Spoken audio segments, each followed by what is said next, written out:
It's Tracey the Sacred CEO here, and I want to come to you and let's talk about shame and divorce, especially for women.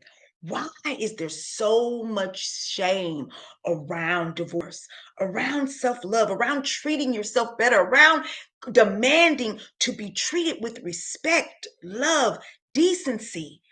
Why so much shame? We're going to get into it. Let's go. If someone would have told me I was getting a divorce at age 56, leaving my home and my business, I would have told them they was a lie and the truth ain't in it. Well, this is my divorce story. Welcome. It's me, Tracy Bryant, and I'm live here right now with you for Life After Divorce Show, the #1 show that discusses marriage, life, and love after divorce. And today I want to speak to you about shame and divorce, particularly for women. Why do women feel so much shame around divorce?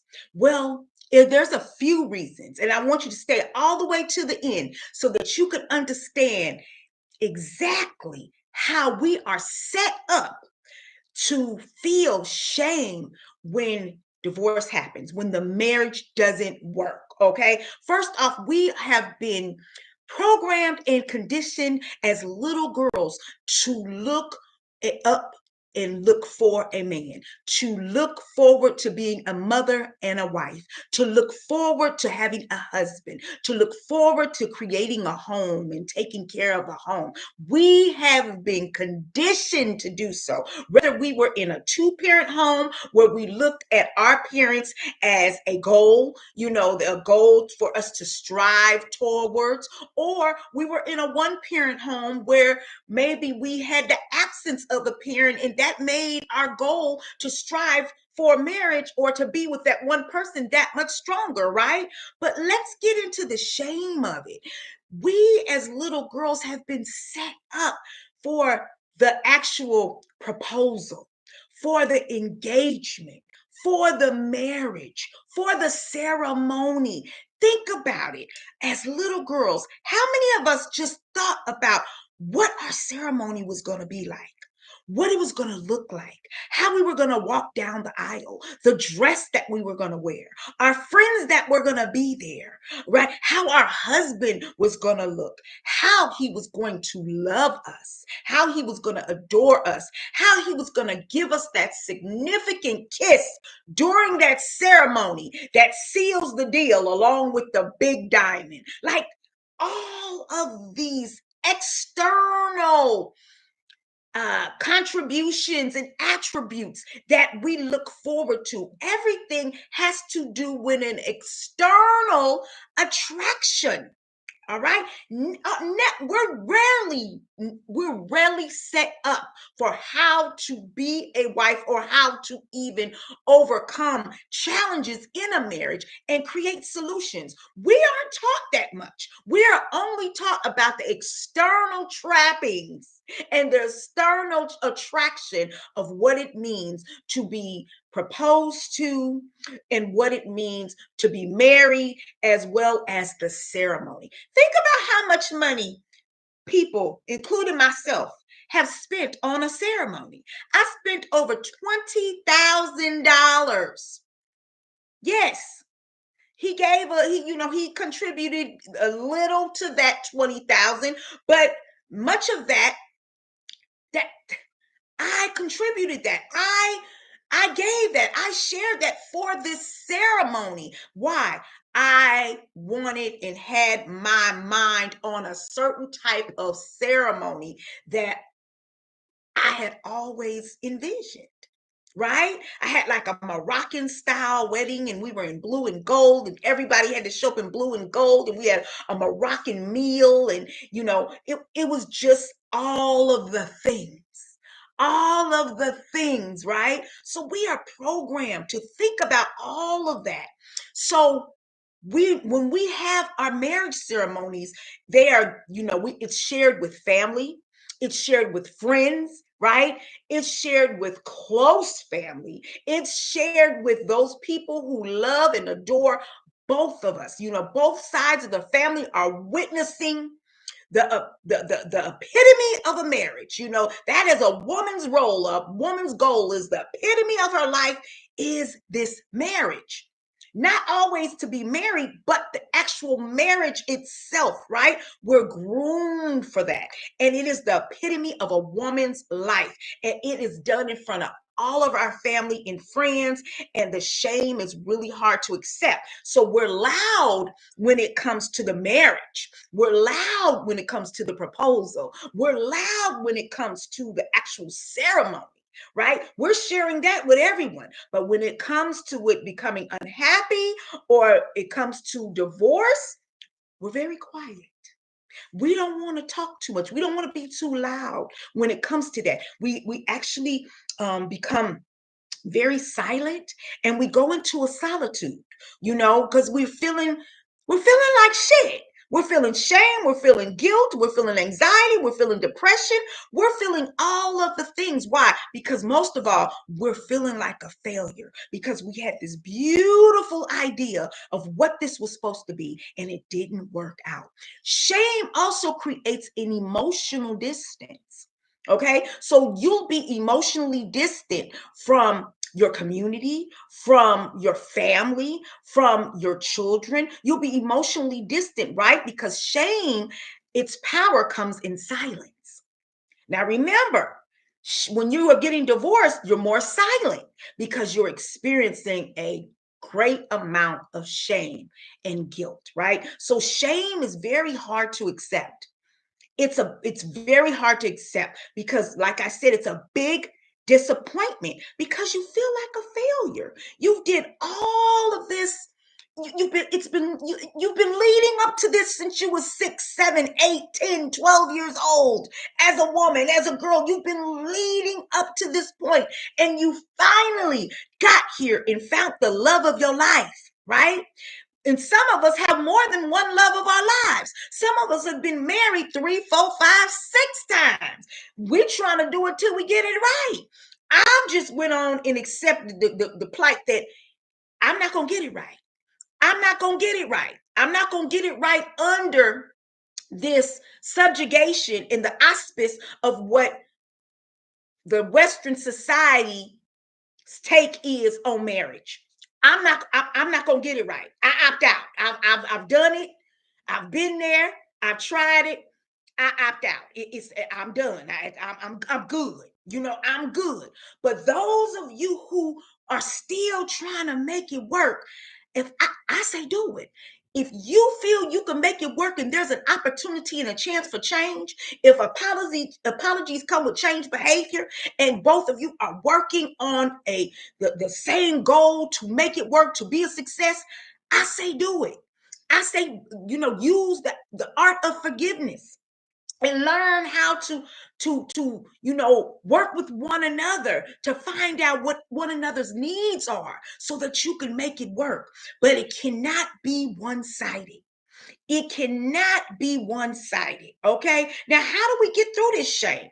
As a woman, this has been your dream. This has been your goal since you were a little girl. And it was such a beautiful ceremony. And you went out and you spent all this money and you had this big old celebration. You've accepted everybody's wedding gifts, right? Now you have to come back 5, 6, 10, 20 years later, plus, and say, you know, it's not working. And it's kind of like you feel like you've not only let yourself down, you didn't just let your marriage down. And if you have children, your children and your family down, but it feels like you let your friends down as well. You let your extended family down as far as mom and them, auntie them, especially his family. You feel like you've let them down as well. So it takes a big toll on you because you feel it can be heavy. It can be real heavy. And shame spirals into guilt, anxiety, depression, and most of all, it spirals into doubt. you will begin to doubt yourself. Why? You had this thing on lock. You felt like you understood what was happening here. You understood the assignment. You knew who your husband was, what he wanted, what he needed. You knew what you needed to do for the home. He was satisfying you. He knew who you were, what you wanted, what you needed. And somewhere in there was a disconnect. And many times we can't make that thing reconnect. No matter how much we try, no matter how much we invest, no matter how much we sacrifice, no matter how much work we put into it, many times it just will not reconnect. So in that space and place, when that time comes where you just can't reconnect, as much as you try, as much as your intentions are good and pure, and you really want to reconnect and it doesn't connect, you have to use a level, and you have to come into a level of acceptance. You have to come through a level of acceptance and know that you gave it all you got. You've exhausted all of your options. He may or may not have exhausted all his options. But the main thing is, now you're probably, in exhausting all of your options, what usually happens is you become exhausted.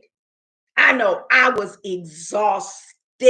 When I say I gave 120%, and did I feel shame?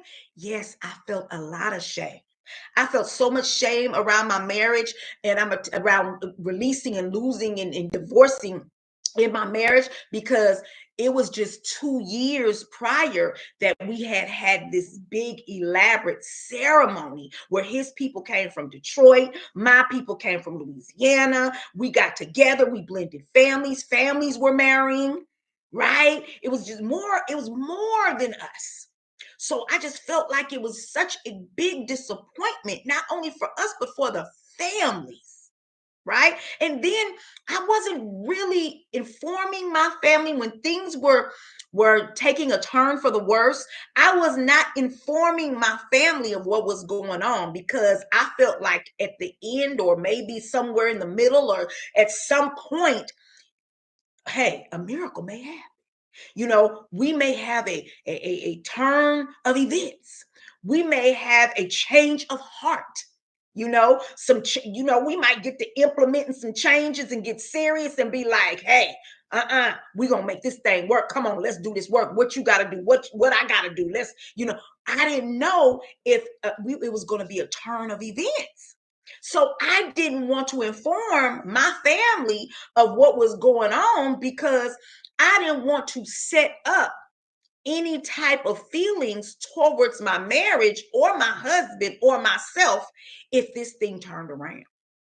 I didn't want them to start judging, right? Judging and gossiping about any of our marital issues and problems. Okay. So, acceptance and self-compassion. You have to be okay not fully understanding the why.